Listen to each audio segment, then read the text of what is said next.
فوج کا علمدار کون ہوگا؟ بہن یہ بھی کوئی پوچھنے کی بات ہے؟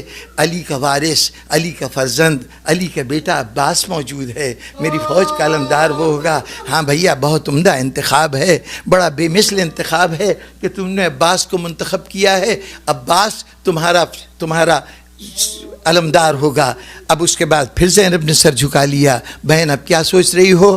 کہا بھیا علم تو کسی مرد کے ہاتھ میں ہی اچھا لگتا ہے نا، فوج کا علم کسی مرد کے ہاتھ میں اچھا لگتا ہے، تم نے تو بہت اچھا علمدار چن لیا، کاش مجھے بھی کوئی عباس مل جاتا، کوئی عباس مل جاتا۔ بہن جس کے اوپر بھی تم انگلی رکھو، جس کی طرف بھی اشارہ کرو، میرے فوج کے جس سپاہی کو چاہو تم لے لو، لیکن بہن اتنا تو بتاؤ کہ تمہاری فوج کا علم کون سا ہوگا جس کو اٹھانا ہوگا؟ کہا بھیا تمہارا علم تو وہ پھریرے والا ہوگا نا، پنجے والا ہوگا، میرا علم اونٹوں کی وہ مہار ہوگی جسے میرا علمدار پکڑ کر گلیوں گلیوں شہروں بازاروں میں پھرتا جائے گا۔ بہن کس کو چنتی ہو؟ مجھے سید سجاد دے دو۔ بتقسیم ہو گئی، زین العابدین حسین کے علمدار اور زینب کے علمدار اور عباس حسین کے علمدار۔ 2 دن کے بعد 28 محرم کو جب یہ قافلہ چلنے لگا تو چلنے کا اہتمام کیا تھا؟ بس 2 جملوں کی زحمت ہے۔ چلنے کا اہتمام کیا تھا کہ بیویاں جب نکلتی تھیں گھر سے تو کوئی کنیز آواز دیتی تھی، فلاں بی بی کی آ رہی ہے، سواری آتی تھی بیوی آ رہی ہے، جب یہ آواز بلند ہوتی تھی اس بی بی کے وارث دوڑتے تھے، وہ آ کے بی بی کو سوار کراتے تھے۔ جس وقت جناب ام فروہ نکلی ہیں تو امام حسن کے 3 بیٹے آگے بڑھے، ہم اپنی مادر گرامی کو سوار کرائیں گے۔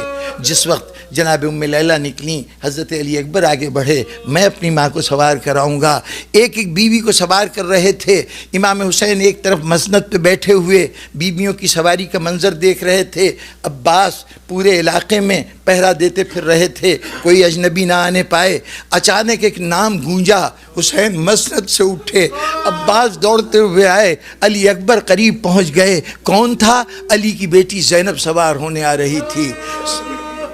عباس نے اپنے گھٹنوں کو زمین پہ ٹیکا، میرے پیروں کو اپنی سیڑھی بنائیے، اپنا زینہ بنائیے، اس کے ذریعے سوار ہو جائیے۔ علی اکبر آگے بڑھے، اماری کا پردہ ہٹایا، آئیے میں آپ کے لیے راستہ پیدا کرتا ہوں۔ حسین آگے بڑھے، بہن کا بازو پکڑا، آؤ بہن تمہیں میں سوار کراتا ہوں۔ ایک مرتبہ زینب نے تینوں کو دیکھا، بھائی حسین ذرا چھوڑو تو میرا بازو، ذرا بازو تو چھوڑو، بھائی عباس تم ہٹو تو جگہ سے، علی اکبر تم بھی چلے جاؤ، پھوپھی اماں پھر آپ کو سوار کون کرائے گا؟ بھیا مجھے سوار وہ کرائے، بیٹا مجھے سوار وہ کرائے جو کربلا میں بھی مجھے سوار کرائے، جب مجھے کربلا سے چلنا ہو تو وہاں سوار کرائے۔ کون ہوگا وہ؟ کہا بلاؤ سید سجاد کو۔ سید سجاد آئے اور آ کے پھوپھی کو سوار کرایا۔ یہاں سید سجاد نے پھوپھی کو سوار کرایا۔ پھر ایک دن آیا تھا، زینب نے اس قرض کو باقی نہیں رہنے دیا، جب سب بیویوں کو کربلا سے سوار کرا چکی زینب، آواز دی سید سجاد آؤ تمہیں میں سوار کراؤں گی، تم نے مدینے میں مجھے سوار کرایا تھا، اب کوفے کے سفر کے لیے زینب تمہیں سوار کرائے گی۔